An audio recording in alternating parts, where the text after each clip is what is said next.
గత కొంతకాలంగా ఫెయిల్యూర్స్ చూస్తూ వచ్చిన మెగాస్టార్ చిరంజీవి ఈ సంక్రాంతి సందర్భంగా బ్లాక్ బస్టర్ హిట్ కొట్టాడు. జనవరి 12న వరల్డ్ వైడ్ గా రిలీజ్ అయిన మనశంకర వరప్రసాద్ గారు సినిమా భారీ విజయాన్ని నమోదు చేసిన సంగతి అందరికీ తెలిసిందే.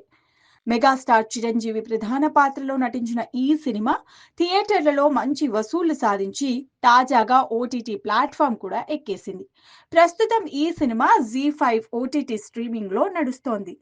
చిరంజీవిని కొత్తగా చూపించిన అనిల్ రావిపూడి మెగాస్టార్ చిరంజీవిలోని ఫుల్ ఎనర్జీని మరోసారి బయటపెట్టాడు. గతంలో చిరంజీవి పెర్ఫార్మెన్స్ ఎలా ఉండేది అనేది మరోసారి అభిమానులకు చూపించాడు. కామెడీ, ఎమోషన్స్, యాక్షన్, డాన్స్ ఎక్కడా ఏవీ తగ్గకుండా అద్భుతంగా ఆకట్టుకున్నాయి. యూత్ కు కావలసిన ఎలిమెంట్స్ తో పాటు ఫ్యామిలీ ఆడియన్స్ ఫిదా అయ్యేలా సినిమాను చూపించారు. మరీ ముఖ్యంగా మనశంకర వరప్రసాద్ గారు సినిమాలో చూపించిన సీరియల్ ట్రాక్స్ అద్భుతంగా వర్కౌట్ అయ్యాయి. ఈ సినిమాలో చిరంజీవి చాలా పెద్ద సెక్యూరిటీ ఆఫీసర్ అయినా సాధారణ కుటుంబీకుడిగా చూపించడం, మరీ ముఖ్యంగా ఒక సీరియల్ ను రెగ్యులర్ గా చూస్తూ ఉండడం, ఆ సీరియల్ కథను తన జీవితంతో పోల్చుకోవడం ప్రేక్షకులను విశేషంగా ఆకట్టుకుంది. ఇక ఈ సినిమాలో పదే పదే కనిపించిన ఆ సీరియల్ పాత్ర పేరు సౌమ్య. ఈ సౌమ్య పాత్రలో కనిపించిన నటి అసలు పేరు సాయి ప్రియా రెడ్డి. ఈ సినిమాతో ప్రత్యేక గుర్తింపు తెచ్చుకున్న ఈ యంగ్స్టర్ గతంలో కూడా చాలా సినిమాల్లో నటించి మెప్పించింది.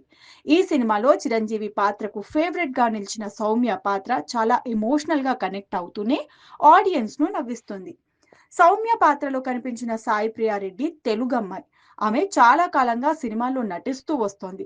చైల్డ్ ఆర్టిస్ట్ గా క్షేత్రం, నందీశ్వరుడు, పూలరంగడు, రెబెల్, మిర్చి, తడాకా, జీనియస్ వంటి పలు సినిమాల్లో నటించింది.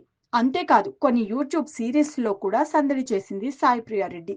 ఇక ఇటీవల సందీప్ కిషన్ నటించిన మజాకా, అలాగే విశ్వక్ సేన్ నటించిన లైలా సినిమాల్లో కూడా సాయి ప్రియ తన నటనతో మెప్పించింది. ప్రస్తుతం ఆమె ఆర్టిస్ట్ గా వరుస సినిమాలతో బిజీ అవుతోంది. మనశంకర వరప్రసాద్ గారు సినిమా పుణ్యమా అని ఆమెకు ఎక్కువగా అవకాశాలు వస్తున్నాయి. ఈ సినిమాలో చిరంజీవికి బాగా నచ్చిన సౌమ్య పాత్రలో నటించడం, స్టేజ్ పై షీల్డ్ అందుకోవడం ద్వారా సాయి ప్రియారెడ్డి టాలీవుడ్ లో మంచి గుర్తింపు పొందింది. అంతేకాదు తన ఆనందాన్ని ఓ సందర్భంలో సోషల్ మీడియాలో పంచుకుంది సాయి ప్రియ. మెగాస్టార్ తో దిగిన ఫోటోలను, షూటింగ్ విశేషాలను ఇన్స్టాగ్రామ్ లో షేర్ చేసుకుంది.